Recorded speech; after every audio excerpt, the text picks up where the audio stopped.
Eu acho que a nossa capilaridade, assim, né, de chegar em mais áreas e ver o movimento de mais áreas de negócio querendo ter essa proficiência em dados, né, digamos assim, ela aconteceu de forma mais orgânica pelas estratégias que a gente traçou aqui no começo, né, da nossa jornada de dados.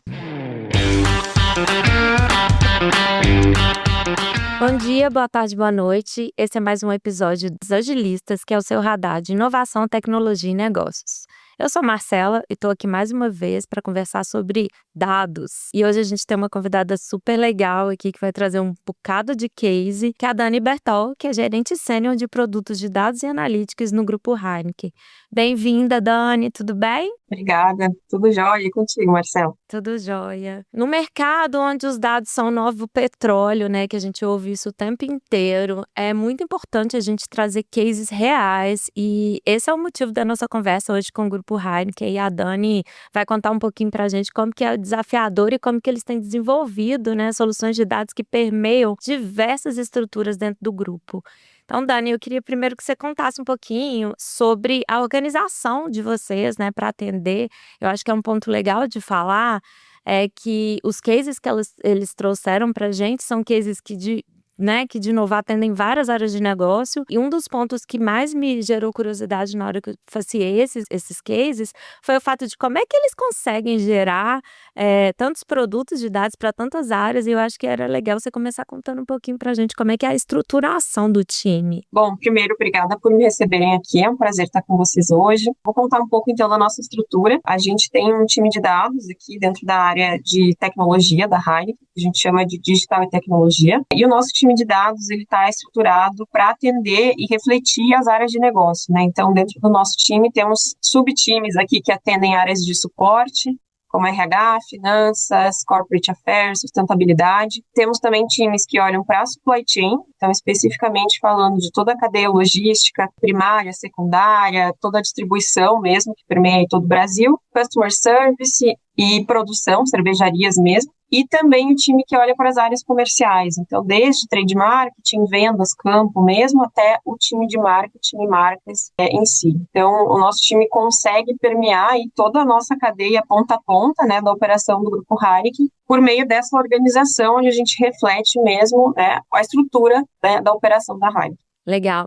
Uma coisa também que eu acho que fica muito clara pra gente, assim, é o desafio agora com o advento da IA, o desafio de estruturação dos dados mesmos, né, que a gente sabe que a gente tem muitos dados disponíveis nas grandes empresas, mas como que a gente estrutura esses dados para realmente conseguir fazer um bom uso deles e gerar insights, né, para o negócio. Como vocês têm atuado a partir dessas diversas etapas, né, de estruturação, de análise de dados, até eventualmente uma etapa de predição que vocês também estão fazendo, né? Pô, legal. De fato, assim, qualidade é o básico, né? A gente sempre fala, se entra um dado ruim, qualquer recomendação ou output ali de qualquer modelo ou análise de dados vai ser ruim também. A gente divide muito o nosso trabalho aqui olhando para a cozinha de casa e o que a gente chama aqui de atendimento ao negócio ali, ou o nosso trabalho mais sexy, né? Que é o que gera realmente valor. Então, na cozinha de casa, a gente tem trabalhado muito para estruturar esses dados, né? Garantir que a gente tenha fontes confiáveis, automatizadas. Então, quando a gente entrega um fluxo de dados para o negócio, a gente quer que seja assertivo, que não tenha grandes gaps de qualidade, que ele seja automático, ou seja, o usuário não precisa fazer alguma intervenção manual para obter aquele dado, e a gente sempre busca ter clareza de papéis ali com o negócio, né? Então, tem um dado que não é a área de TI que vai ser dona, né? É um dado que a gente só tem que disponibilizar. Então, a gente seta muita clareza nesses papéis, quando o dado é de responsabilidade do negócio, para que a gente crie uma governança que sustente, né, uma qualidade adequada para a gente conseguir rodar qualquer camada de inteligência em cima dessas informações. E aí, falando da parte, né, de atendimento mesmo às necessidades do negócio em cima da cozinha de casa, acho que a gente teve uma jornada muito grande e começamos de um ponto de partida que não era tão estruturado, mas a gente teve alguns marcos bem claros, assim, ao longo desses últimos 5 anos. Então, no início, o nosso foco, depois de ter disponibilizado os dados, ter arrumado um pouquinho a qualidade, né, do que a gente tinha como base, o nosso foco era muito em cima de relatórios descritivos. Isso, claro, é muito importante, né, para ter uma linguagem única de performance e disciplinar a organização a confiar numa fonte única de verdade quando for tomar decisão, né? Então, o time de vendas quer saber sobre o dado de receita, quanto que está o volume, né, em algum lugar. Então, a gente tem que ter um lugar que permita tomar decisão em cima daquele número, e aquele número vai ser consumido por todas as áreas de negócio. Então, a gente trabalhou muito para fazer isso. Mas, quando a gente começou a trabalhar num formato mais self-service, aí que veio o grande salto, assim, né? Então, a gente passou de um formato onde nós desenvolvíamos os relatórios, os dashboards, essas análises mais descritivas, para empoderar o negócio para fazer isso por eles mesmos, né? Então, a gente desenvolve os fluxos de dados, disponibiliza isso, e o próprio time de negócio que é responsável por criar esses relatórios e essa, né, camada aí de dashboards que vai dar essas informações para eles tomarem decisões no dia a dia. Então, a gente passou a olhar, a partir desse momento, não mais para projetos e dashboards isolados, e conseguiu, né, ter espaço aqui para aí sim olhar para produtos de dados e produtos de inteligência artificial. E acho que aí sim que veio, né,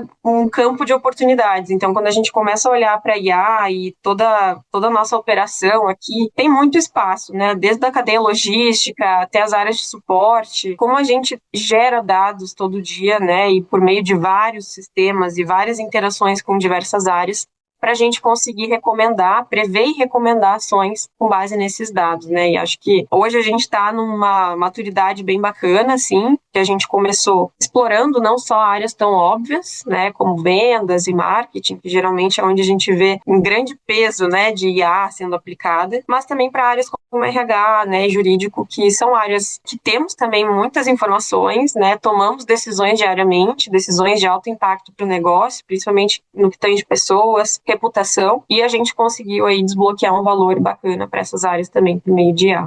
Tem sido assim nossa jornada. Legal. Eu fico te ouvindo, eu não sou da área técnica, né? Eu acho que os ouvintes sabem, assim, eu sou da área de comunicação e fico tentando entender, assim, as questões do negócio mesmo e da parte técnica. E uma coisa que eu sei, né, pelas nossas discussões é que a IA, ela começa a democratizar, né, uma coisa que vocês tecnicamente já estavam fazendo há muito tempo. E numa empresa tipo o Grupo Heineken, que é gigante, que tem uma capilaridade gigantesca, eu queria entender como é que foi esse processo de sair dessa solução que vocês faziam fim a fim para prover um ambiente onde eles começam a utilizar, assim, com relação aos temas de governança. Você pode contar um pouquinho também? Foi um desafio, né? Porque a partir do momento que todo mundo sabe desenvolver um dashboard, todo mundo tem acesso fácil à informação e quer começar a desenvolver, quer começar a experimentar, né? Mexer com dados, a gente começa a tropeçar em pontos de gestão de custo,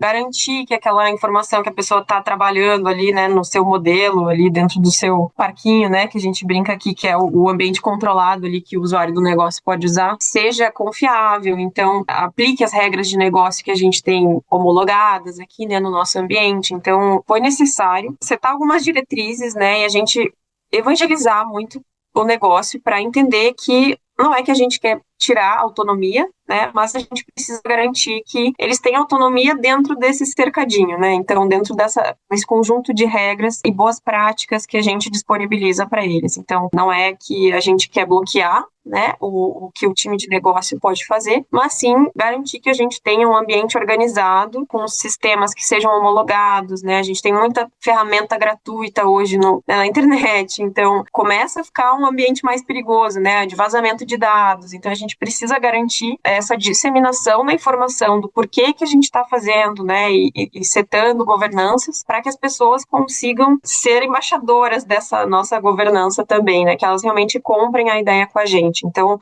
acho que é uma dificuldade, né, porque todo mundo quer testar coisas, todo mundo quer melhorar o seu dia a dia. A gente não consegue, né, atender sempre na velocidade que todo mundo espera, né, acho que toda a área de TI passa por isso. É um volume crescente de demandas e necessidades que a gente tem aí para atender o negócio, principalmente agora com o IA, mas que a gente precisa que eles comprem a nossa ideia para que a gente evite retrabalhos e fique mais lento ainda, né? Então, acho que é um ponto que a governança vem para ser o nosso aliado, para a gente conseguir gerar mais valor e gerar valor mais rápido, né? E quando o negócio entende isso, aí eu acho que a gente começa a andar junto. Dani, eu também queria entender um pouquinho, assim, que igual você citou, tem áreas que já são mais afeitas a dados, né, que elas já se direcionam claramente pelos dados, e tem áreas que estão começando talvez a usufruir desse processo de tomar decisões embasadas em dados agora. Essa foi uma sensação que você teve mais recente, assim, de outras áreas tentando se orientar com os dados a partir do momento que, né, vocês fizeram essa estruturação e deixaram os dados disponíveis para todas as áreas? Eu acho que a nossa capilaridade, assim, né, de chegar em mais áreas e ver o movimento de mais áreas de negócio querendo ter essa proficiência em dados, né, digamos assim, ela aconteceu de forma mais orgânica pelas estratégias que a gente traçou aqui no começo, né, da nossa jornada de dados, que foi não querer evangelizar o negócio com um conceito abstrato ou querer construir pilotos que não resolvam problemas reais que vão mover o ponteiro do negócio, sabe? Então, acho que é muito mais a gente se preocupar em estar próximo do dia a dia das áreas de negócio e resolver esses problemas certos, sabe? Os problemas que realmente vão gerar o impacto. E co-criar com eles, né? Com quem está na ponta ali, focando sempre nessa gestão de mudança. Porque no fim do dia, se a gente gera ferramenta ali, mas não tem essa cultura, essa adoção, ela vira custo, né? Então, no fim do dia, não é isso que a gente quer. A gente quer realmente a usabilidade e a adoção das nossas ferramentas. Então, a nossa agenda de gestão e de mudança organizacional, ela anda muito próximo com a nossa agenda de dados.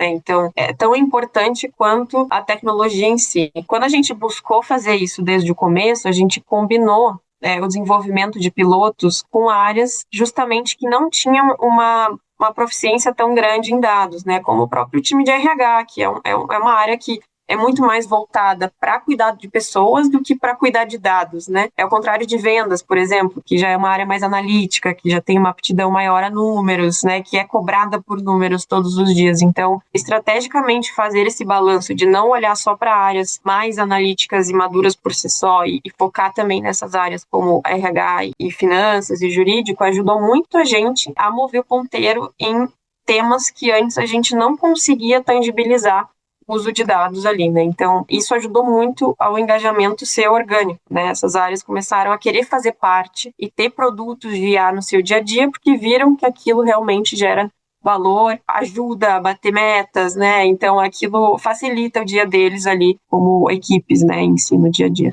Nesse sentido, eu achei bem legal o case do departamento jurídico mesmo. Você podia contar um pouquinho para os nossos ouvintes, né? Porque realmente, quando a gente olha assim, jurídico está usufruindo de dados a ponto de gerar resultado, né, na veia do negócio, é bem legal trazer essa experiência. Você pode contar para a gente? Então, com o time jurídico, a gente tem uma série de iniciativas aqui, né? E a mais recente que a gente fez com eles foi o produto de jurimetria. Então, em resumo, a gente conecta dados que a gente tem de mercado mesmo, de bases externas, né? Sobre processos e todas as causas trabalhistas, civis, enfim, para a gente conseguir olhar para o nosso time interno, né, para as nossas causas mesmo, e conseguir recomendar ações para prevenir que a gente tenha novos processos e causas novas relacionadas aos mesmos temas, e inclusive, né, a gente conseguir enriquecer, né, causas trabalhistas e processos trabalhistas com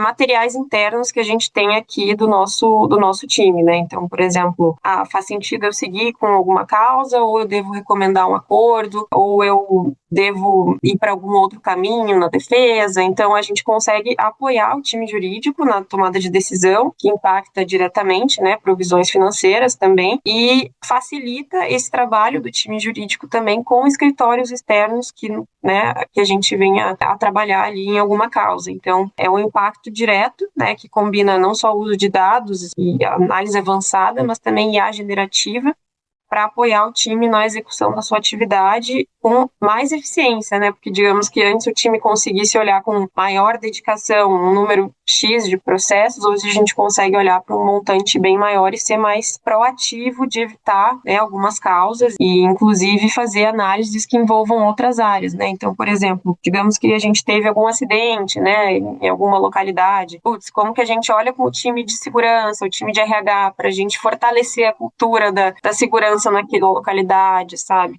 Ou teve, né, alguma outra causa que a gente consiga acionar o time de saúde para atuar com a gente. Então, acaba gerando uma cadeia de ações, assim, que fortalecem ali, né, a ação dos times internamente por meio do uso ali de dados. Então, foi um projeto bem bacana aqui que a gente entregou de forma contínua, né, ele é um produto vivo, na verdade, a gente vai incrementando com funcionalidades ali dentro, e a gente também tem aí muita coisa para vir nesse ano, então pode ser que nosso portfólio com o time jurídico acabe crescendo bastante. Claramente, me parecem cases bem diferentes do que a gente costuma ouvir de dados, no sentido de que realmente eles ultrapassam a barreira da execução ali, eles acabam levando outras áreas juntas, né? Igual você disse, trazer gestão das mudanças. E aí vocês também conseguem fazer um letramento das áreas, né? Em agir proativamente para poder mitigar algumas possibilidades de acontecimentos que geram impacto no negócio, né? Bem interessante.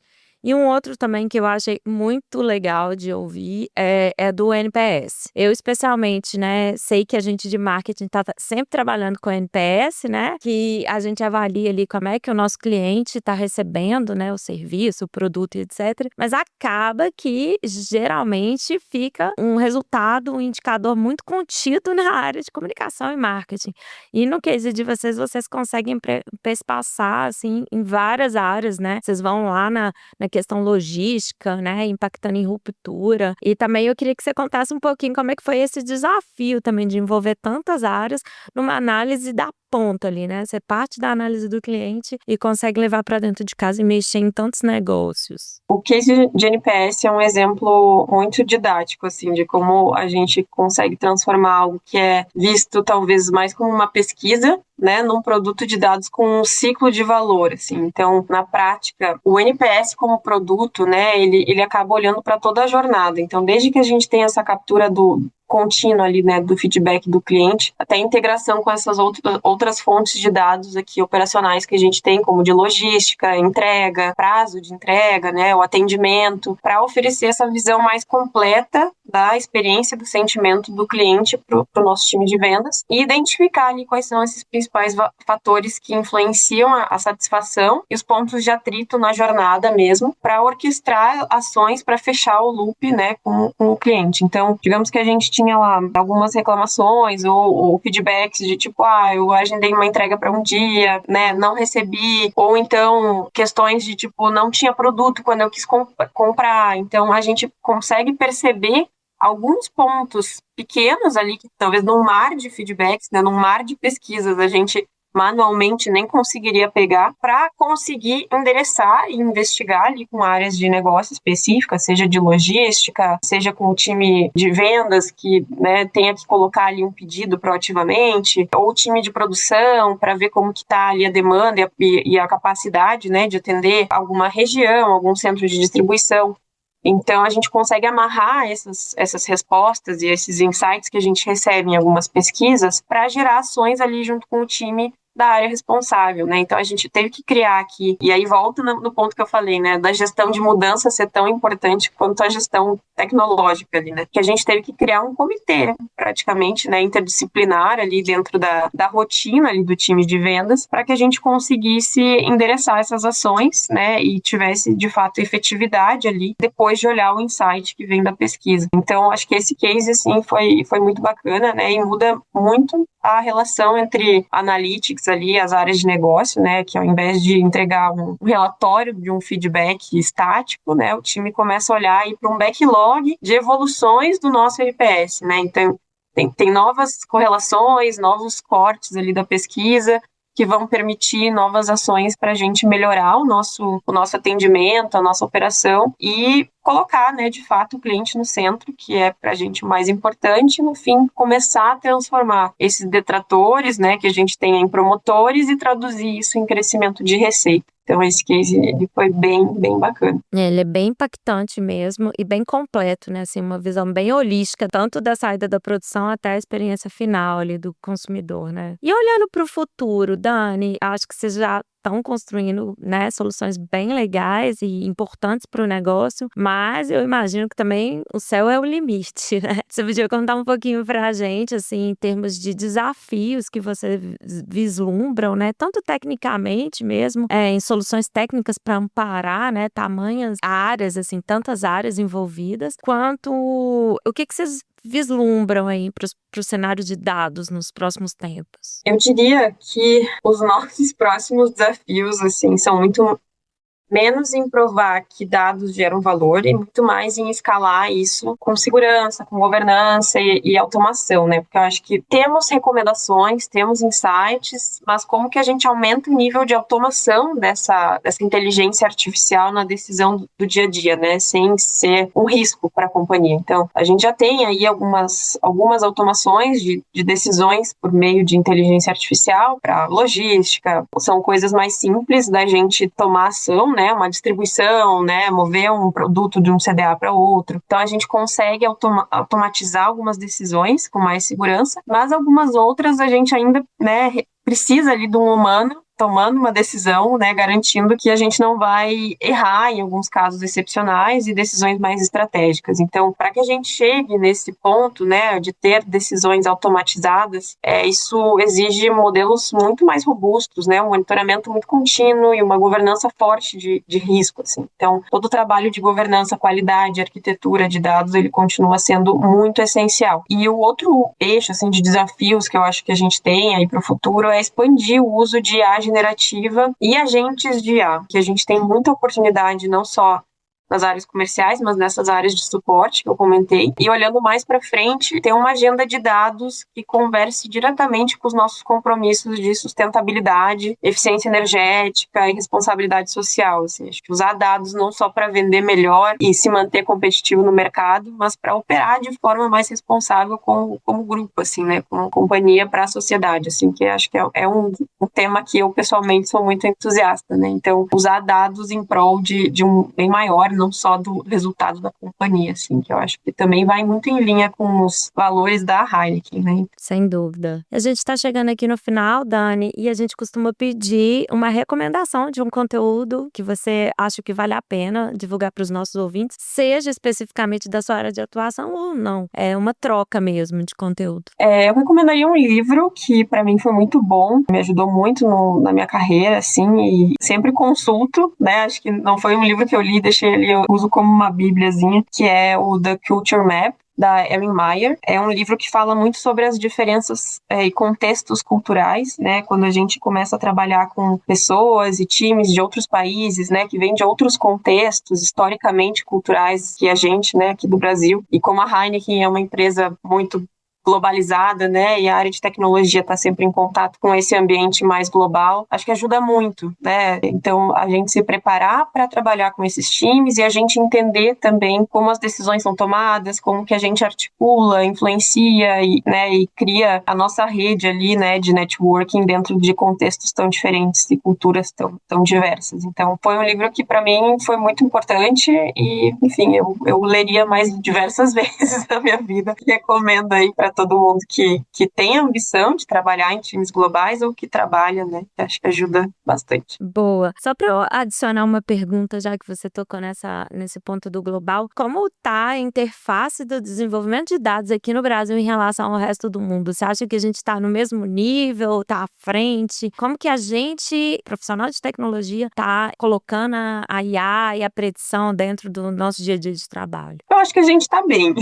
Acho que as empresas, em geral, assim, né, aqui no mercado brasileiro já estão bem aptas e com bastante iniciativas, né, para adotar realmente IA no nosso dia a dia e nos processos mesmo de decisão aqui das empresas. Falando especificamente da Heineken, né, a gente tem diversos mercados aqui onde a gente atua e no Brasil a gente é reconhecido como um dos benchmarks aqui, né, então principalmente dentro da região Américas, somos os pioneiros em muitas dessas frentes, né? Acho que somos a operação que mais gerou valor aqui por meio de IA dentro da região Américas, então acho que estamos sendo pioneiros aqui no Brasil, então tem sido bacana. Que demais, Dani. E eu agradeço muito a sua disponibilidade, foi muito legal ouvir os cases, né, assim, imagino que vocês devem se orgulhar bastante de trazer valor real, né, para o negócio, num momento em que a gente está experimentando, entendendo como agir, né, assim, com a IA especialmente, mas com predição e etc. Obrigada pela sua presença e disponibilidade. Boa, eu que agradeço. Obrigada, Marcela e time. E espero que daqui a um tempo a gente possa voltar aqui e trazer muito mais cases e novidades aqui A do gente Grupo também. Heineken para você. Deixa a gente ciente, hein, Obrigada. de tudo que acontecer aí. E aos nossos ouvintes, muito obrigada pela companhia hoje. Não deixa de seguir os Agilistas na sua plataforma preferida de streaming e compartilhar o que vocês acharem interessante com seus amigos, enfim. Vamos espalhar a palavra aí de bons cases da tecnologia. Obrigada, até mais.